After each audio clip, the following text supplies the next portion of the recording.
Thank you, Mr. President, for having us here. It's a pleasure. While on my way here, friends from Israel said to me, oh, you're going to see President Carter. Do ask him how to make peace. How do you make peace? Well, it depends. First of all, you have to choose with whom you're going to make peace. And then you have to make sure that the leaders of your country are in favor of peace and are willing to be flexible in dealing with others. And I think that in the case of Israel and the Palestinians, it's also necessary to have a good mediator, someone who is trusted by both sides. So I don't see any way to make peace with Netanyahu as a prime minister who I don't think wants peace. And I'm not sure that Abu Mazen does either right now. And you don't have a trusted mediator who can, bridge the gap and secure the step-by-step small concessions that are necessary for accommodation. So it's a very complex issue, which I found out.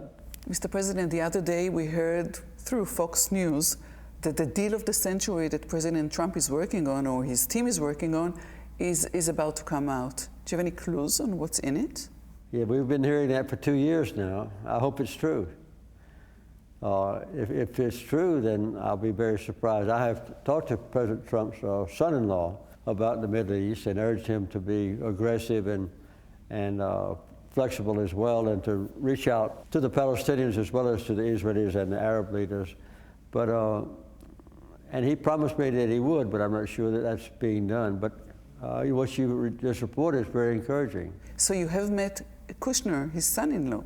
When was that? That was in January. So you don't have any clues as to what this deal... No, I haven't talked to him since then. I'm still deeply interested, but not directly involved, of course. In fact, as we are discussing the current situation before we go back to Camp David, I would ask, being a true friend of Israel, as we consider you to have been as a president, and taking us to Camp David, yes, and forcing us into a deal. Nowadays, with President Trump's supposedly a total support of Israel and moving the American embassy to Jerusalem, is that the step of a true friend of Israel? I think if he uses that reputation, at least, as a good friend of Israel is very valuable to the Israelis, and I think it is, then that would give him a great deal of influence, not control, of course, over Israeli policies. I think if President Trump could induce Prime Minister Netanyahu to make some positive statements about Palestinian rights, or maybe having a temporary freeze on settlements, do something of a major benefit to the Palestinians, it would show that the United States and Israel are both eager to have peace. But I don't see any flexibility so far. I'm not on the inside, I don't know what's going on, but I don't see any flexibility on the side of Israel or the United States. I think that the two-state solution is the best solution, although for a long time, many of the Palestinians have been in favor of a one-state solution as well, provided the Palestinians get full citizenship rights, which I don't see as a possibility with Prime Minister Netanyahu as the leader of Israel. Would you say that moving the American embassy to Jerusalem contributes to the process? I don't think it does. I think it was a step backward as far as encouraging the Palestinians to be forthcoming as well. It just shows that President Trump has given up his position, which I had and which all other presidents have had in the past, that East Jerusalem is part of Palestine. I don't think there's any flexibility there. I think it was a step backward as far as inducing the Palestinians to cooperate.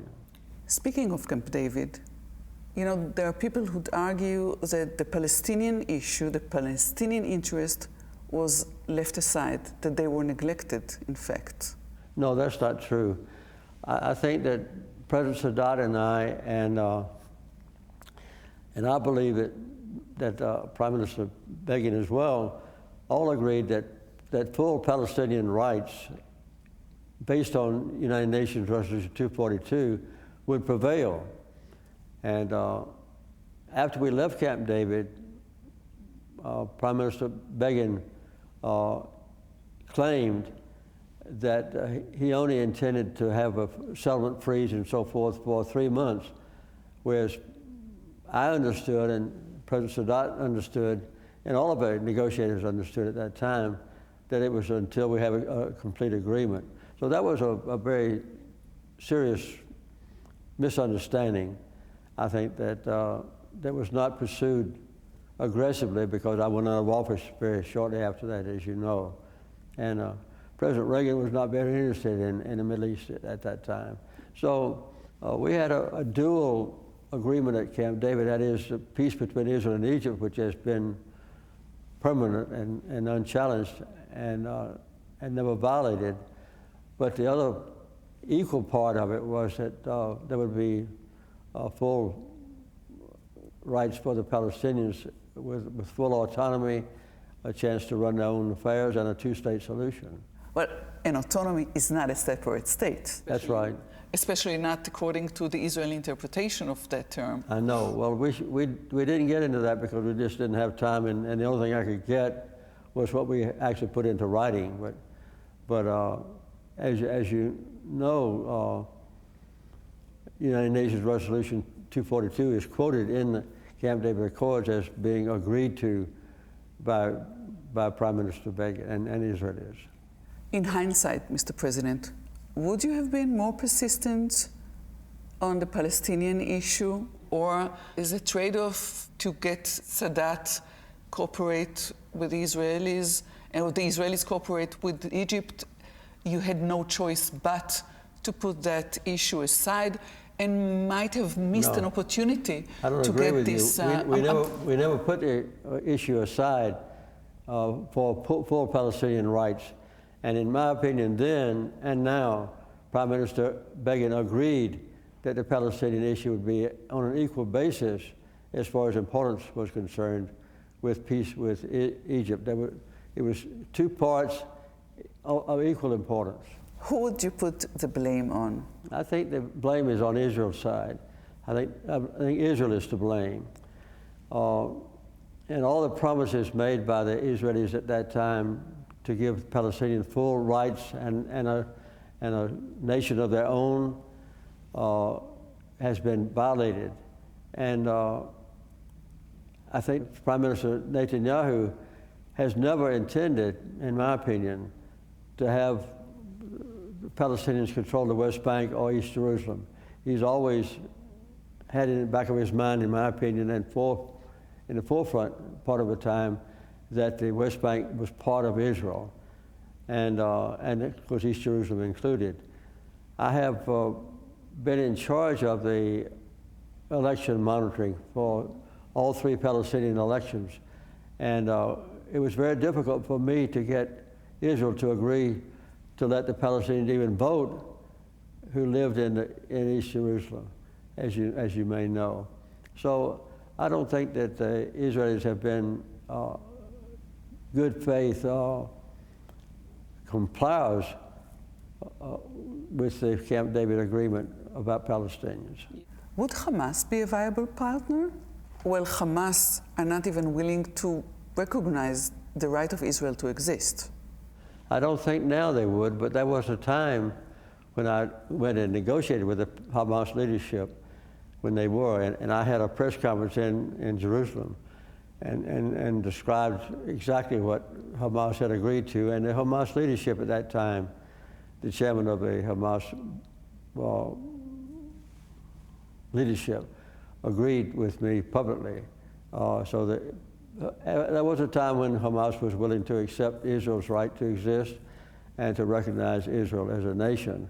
But that time is gone now, and I don't think Hamas is the same as it was then. I think Hamas would be very difficult now as as a participant in any sort of peace agreement. What is the advice you would give to Israel, given that the Israelis, the Israeli people, do wish for a settlement, do wish, as do the Palestinian people?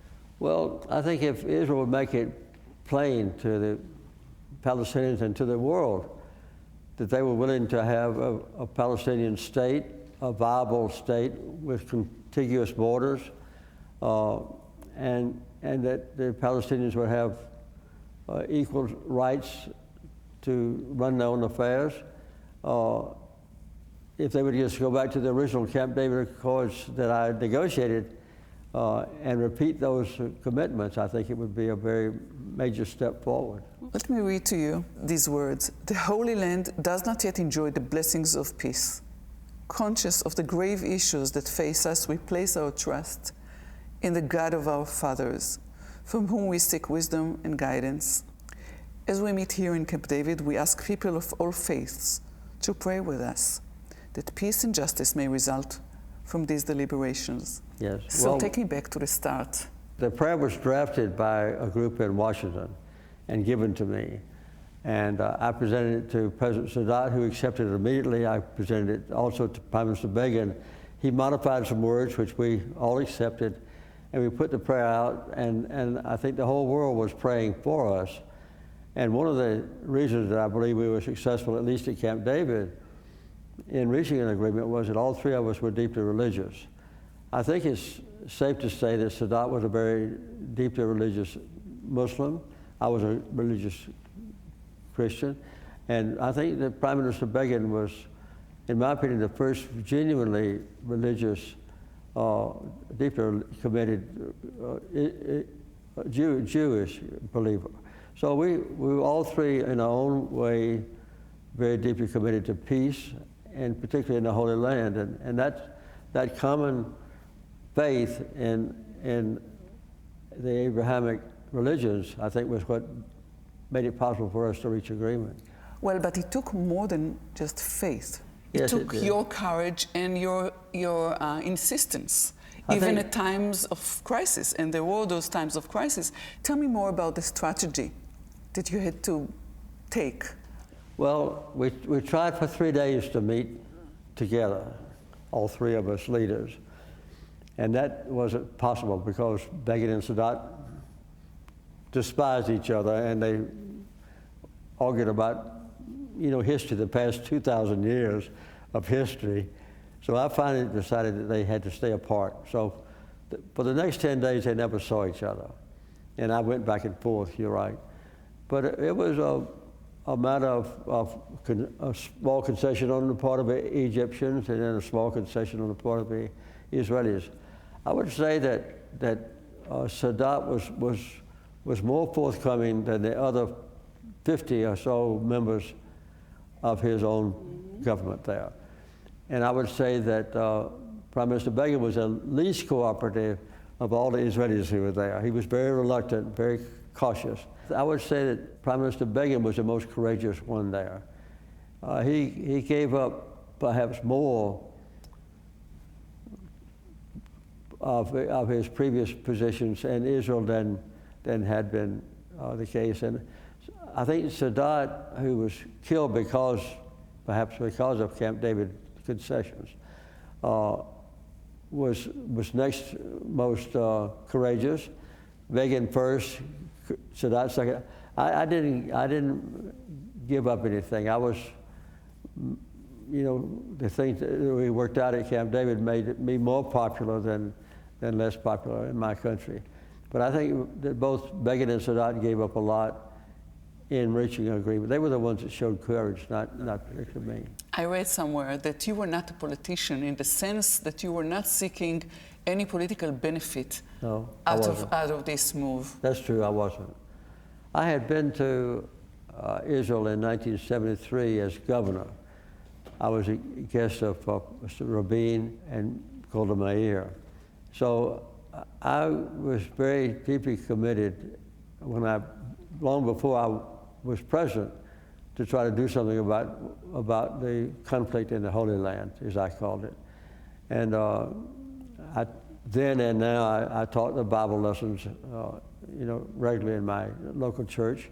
I knew the history and geography of the Holy Land fairly well. So that was one of the commitments that I made, along with my Secretary of State, Cy Vance, and also Dr. Brzezinski, even before I was president. I don't remember any American Jewish leader ever asking me to try to negotiate a peace agreement. We just decided on our own that we would do it. And so it was a very personal thing with me to try to bring peace to the Holy Land. And I still pray that someday, in some way, we will. But I haven't seen any encouraging sign yet from President Trump. And I hope that you're right in your possible belief that they'll soon come up with a proposal that might be accepted by both sides. Except that if an American president is fully committed to the Israeli cause, he would not be considered an honest broker and would not be acceptable on the other side.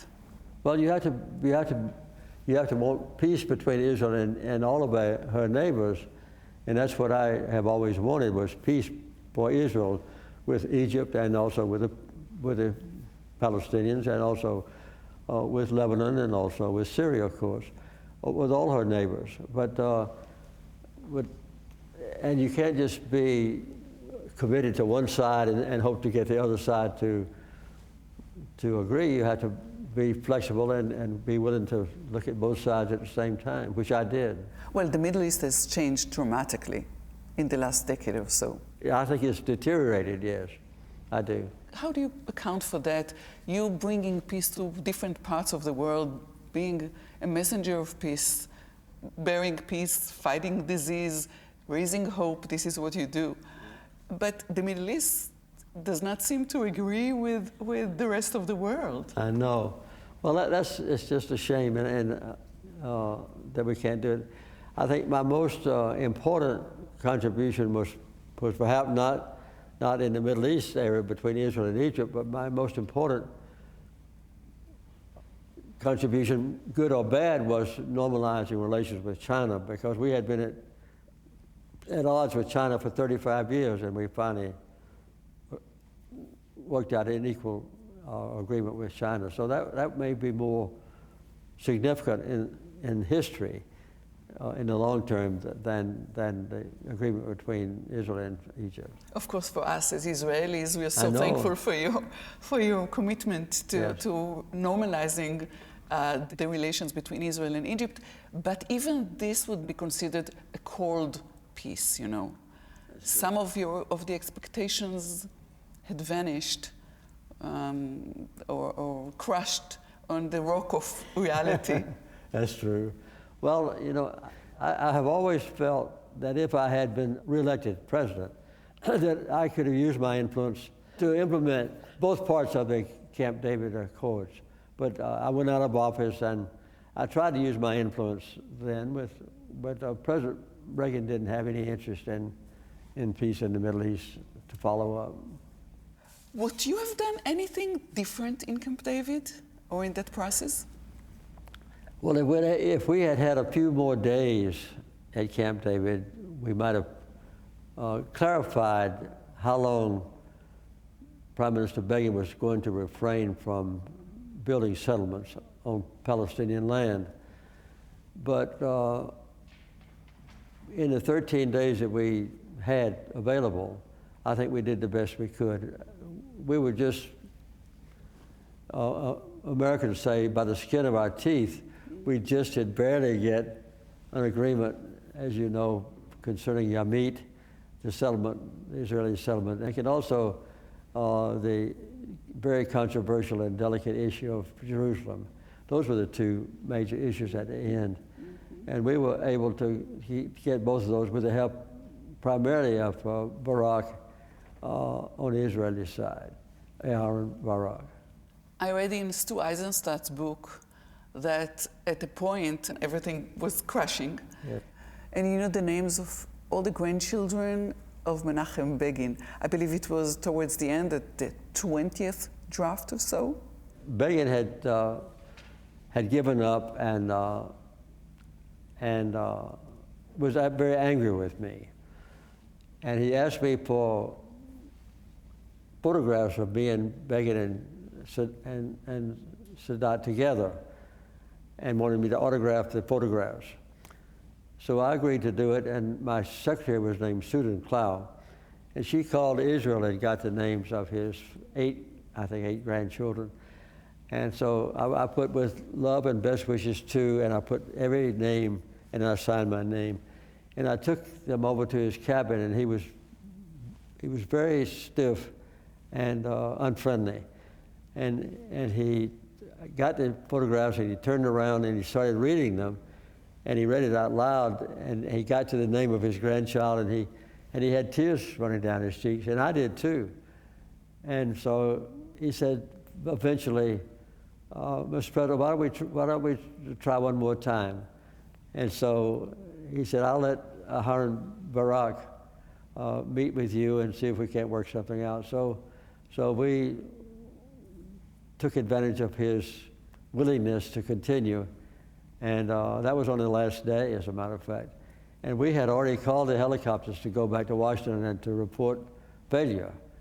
And we went back to Washington and reported what we thought then was success. So actually it's all about the future of our children, of our grandchildren. When we talked about peace, what Begin had in mind was that the peace would apply not only to him and his children, but also to his grandchildren. But that peace would be permanent after 2,000 years of animosity and war. He has always believed and still believes that peace is possible between and among all peoples. He is a man who sees solutions embedded in the deepest of problems.